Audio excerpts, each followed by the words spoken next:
10 महीने हो चुके हैं इसके ऑफलाइन के क्षेत्रों में जो है आए हुए। तो अब क्या परिणाम, इसका क्या फीडबैक मिल रहा है सर? इंस्टीट्यूट के न्यू बैच तो आते रहते हैं, लेकिन जो सरकार की वैकेंसी सर ये कब तक आएगी, इसका क्या? क्योंकि सरकार ने कहा था कि जो है अप्रैल के लास्ट तक जो है हमारा जो वैकेंसी आ जाएगी, लेकिन अब जो है अप्रैल भी बीत गया, धीरे धीरे जो है मई भी समाप्त हो गया, जून भी आज जो है 2 जून है और 2 जून की रोटी को भी दिखा करके लोग जो है धरना प्रदर्शन कर रहे हैं, अपने रोजगार, अपने जो सरकार को अपने अधिकार की जो है मांग कर रहे हैं। तो क्या इस पर सरकार को बिना अधिकार मांगे हुए जो अपने उसका कर्तव्य होता है शिक्षा और रोजगार देने की, उस पर क्या बिना मांग किए हुए सरकार को इस पर जो है अपनी जो है कार्य करना चाहिए कि नहीं? अगर विद्यार्थी हित के लिए, क्योंकि अगर जो वैकेंसी जब आएगी तो UPSI, jail warder, UP constable, ये जो तीनों वैकेंसी जो है साथ आने की संभावना है।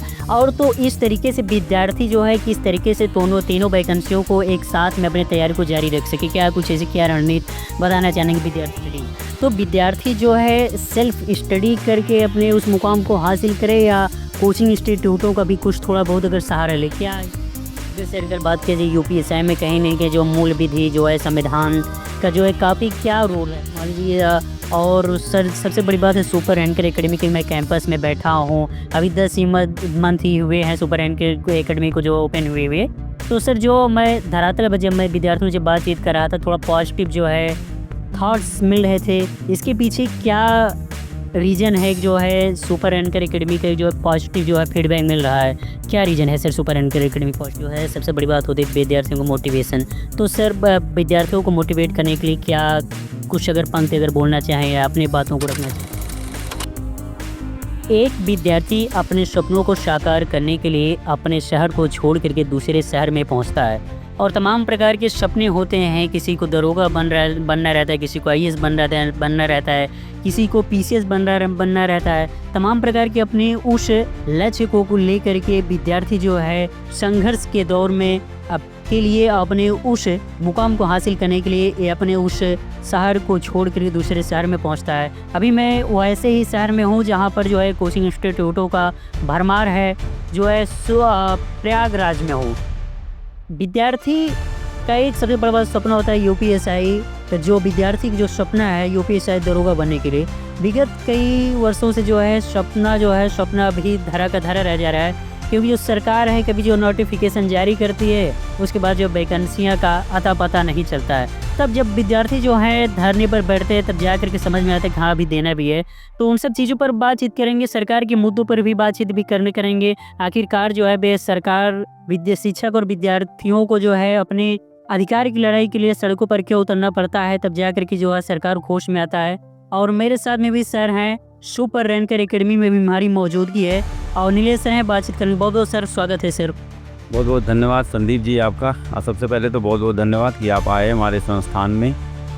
और हाँ बिल्कुल बात तो होनी चाहिए, क्योंकि यूपीएसआई की वैकेंसी पिछली बार 2021 में आई थी और 2025 आधा समाप्त हो गया है। लाखों बच्चे उत्तर प्रदेश में इसकी तैयारी कर रहे हैं। एक अच्छी जॉब है, तो जाहिर सी बात है कि सभी लोगों का सपना होता है, जो भी मेहनती बच्चा है, कि हम दरोगा बने। जी अगर बात कीजिए मैं सुपर एंकर एकेडमी के मैं कैंपस में जहाँ पर अभी सर आप कार्यरत हैं, लगभग इसका जो है 10 महीने हो चुके हैं इसके ऑफलाइन के क्षेत्रों में जो है आए हुए। तो अब क्या परिणाम, इसका क्या फीडबैक मिल रहा है सर? अब देखिए हमारी संस्था में तो जो अध्यापक हैं उनका अनुभव तो बहुत ज़्यादा है, अपार अनुभव है। और लेकिन हम लोगों को पढ़ाने का अनुभव तो है काफ़ी, लेकिन संस्था हमने अभी 10 माह पहले ओपन किया, ये बात सच है। और आपके प्यार से, विद्यार्थियों के प्यार से हमारी संस्था को बहुत सहयोग मिला है और हम लोग बहुत ज़्यादा कॉमर्शियलाइज नहीं हुए। बच्चों से जाकर के जुड़े और बच्चे हमारे पास आए और बच्चों को हम लगातार शिक्षा दे रहे हैं। और इस समय हमारे संस्थान में हज़ारों बच्चे जो हैं यूपीएसआई और एसएससी की फाउंडेशन की क्लासेस कर रहे हैं, जिसमें हम क्लासेस के साथ साथ उनको नोट्स प्रोवाइड कराते हैं और उनका प्रैक्टिस कराते हैं। चैप्टर वाइज टेस्ट लिया जाता है और भी किसी भी प्रकार की सहायता होती है तो हम प्रयास करते हैं कि बच्चा 100% यहाँ से संतुष्ट रहे। बात कीजिए सर, मैं जो है 10 महीने पहले लगभग मैं जब आपकी सर कोचिंग के ओपनिंग हुई थी तब मैं आया था, तब यूपीएसआई की न्यू बैच की सर आप बात कर रहे थे। कोचिंग इंस्टीट्यूट के न्यू बैच तो आते रहते हैं, लेकिन जो सरकार की वैकेंसी सर ये कब तक आएगी, इसका क्या, क्योंकि सरकार ने कहा था कि जो है अप्रैल के लास्ट तक जो है हमारा जो वैकेंसी आ जाएगी, लेकिन अब जो है अप्रैल भी बीत गया, धीरे धीरे जो है मई भी समाप्त हो गया, जून भी लग गया। जो इस पर सर क्या आपकी प्रतिक्रिया है सर, क्या वैकेंसी कब तक आएगी और क्या सरकार को क्या इस पर क्या प्रयास करना चाहिए? देखिए, जाहिर सी बात है कि उत्तर प्रदेश भारत का सबसे बड़ा जनसंख्या वाला राज्य है और सबसे ज़्यादा गवर्नमेंट जॉब यही प्रोड्यूस करता है, इसमें कोई दो राय नहीं है। प्रतिभाओं की कमी नहीं है और सरकार ने इधर बीच थोड़ा रोज़गार पे ध्यान दिया है। अभी बहुत सारे मुद्दे बाकी हैं, उन पे ध्यान देना बाकी है, लेकिन शुरुआत तो कर दिया है उन्होंने। और रही बात यूपीएससी की वैकेंसी की, तो देखिए आज से कुछ माह पहले उत्तर प्रदेश पुलिस भर्ती बोर्ड की तरफ से एक ट्वीट जारी किया गया था कि हम लगभग 4345 एसआई का पद, 19,000 पुलिस का पद और 1900 के आसपास या 2700 के आसपास जेल वार्डर का पद लेके आ रहे हैं। और उन्होंने कहा था कि इसकी नोटिफिकेशन के आने की संभावना अप्रैल के अंत माह में है। तो अप्रैल तो बीत गया, बिल्कुल सच है।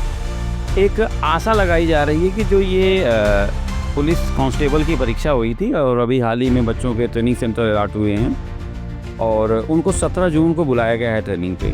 तो चूँकि पुलिस डिपार्टमेंट का ही काम है, तो उम्मीद ऐसी है कि ये जो बच्चों को जेटीसी बुलाया गया है उस तिथि के बाद, यानी कि जून के लास्ट वीक में या जुलाई के फर्स्ट वीक में, ऐसी हम उम्मीद करते हैं सरकार से कि नोटिफिकेशन यूपीएससी का, यूपीपी का और जेल वार्डर का आ जाए, ताकि जो बच्चे लगे हुए हैं सालों से इसी परीक्षा के लिए, उनके लिए एक बहुत सुनहरा मौका मिले और वो अपना सपना साकार कर सके। जी, अगर थोड़ा तो मैं सरकार की थोड़ा अगर बात की जाए, आज 2 जून है, मैंने भी देखा भाई काफ़ी जो है इको गार्डन हो गए प्रयागराज में भी जो है शिक्षक भर्ती को लेकर के, और इको गार्डन जो है लखनऊ में जो है तमाम प्रकार के शिक्षक जो है पहुँच करके 2 जून, आज जो है 2 जून है और 2 जून की रोटी को भी दिखा करके लोग जो हैं धरना प्रदर्शन कर रहे हैं, अपने रोजगार, अपने जो सरकार को अपने अधिकार की जो है मांग कर रहे हैं। तो क्या इस पर सरकार को बिना अधिकार मांगे हुए जो अपन उसका कर्तव्य होता है शिक्षा और रोजगार देने की, उस पर क्या बिना मांग किए हुए सरकार को इस पर जो है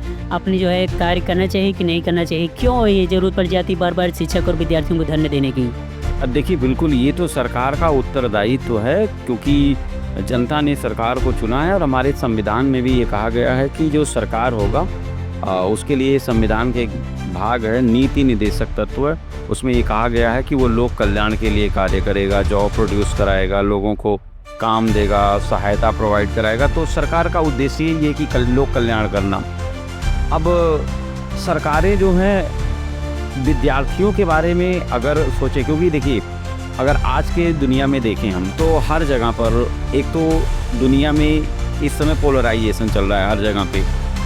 रूस यूक्रेन वार है, उधर इजराइल हमास है, इधर भारत पाकिस्तान के बीच में रिलेशनशिप टेंस हुए हैं। तो दुनिया गुटों में बट रही है, लेकिन हर जगह पे बेसिक जो थिंग्स है वो है एजुकेशन, और एजुकेशन पे सबको काम करना होगा। इसका सबसे अच्छा एग्जाम्पल है चाइना।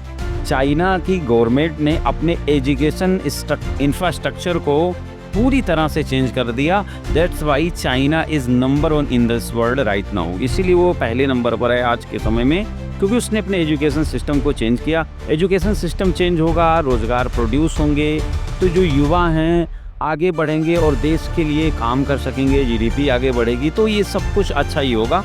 तो सरकार को, हाँ ये बात गलत है कि भाई हमको बार बार अपने अधिकारों के लिए लड़नी पड़ती है, लेकिन सरकार में स्वचेतना होनी चाहिए कि भाई अगर आप चुनाव जीत करके आए हैं, या वो कोई भी सरकार होगी चुनाव जीत के ही जाएगी, तो सबको तो जॉब देना ही चाहिए। क्योंकि एक निश्चित क्राइटेरिया तय कर दीजिए कि हर साल हम इतनी वैकेंसी देंगे। नहीं, आप 50,000 सीटें मत दीजिए, 1 लाख सीटें मत दीजिए, 10,000 हर साल पुलिस की वैकेंसी निकालिए, 3 से 4,000 एसआई की रेगुलर वैकेंसी कर दीजिए, ताकि बच्चे की निरंतरता बनी रहे, ऊर्जा बनी रहे, ताकि वो जो माँ बाप का पैसा ला करके तैयारी कर रहा है, बहुत मुश्किल से लोग पढ़ते हैं, बहुत मुश्किल से पढ़ाया भी जा रहा है, तो इसके बारे में सरकार को सही मायने में स्वचेतना से कार्य करना चाहिए और टाइम टू टाइम वैकेंसी निकाले, ताकि हमको अपने ही अधिकारों के लिए सड़कों पे ना उतरना पड़े। जी, अगर मैं बात करें अगर विद्यार्थी हित के लिए, क्योंकि अगर जो वैकेंसी जब आएगी तो UPSC, jail warder, UP constable, ये जो तीनों वैकेंसी जो है साथ आने की संभावना है। और तो इस तरीके से विद्यार्थी जो है किस तरीके से तीनों वैकेंसियों को एक साथ में अपनी तैयारी को जारी रख सके, क्या कुछ ऐसी क्या रणनीति बताना चाहेंगे विद्यार्थियों को?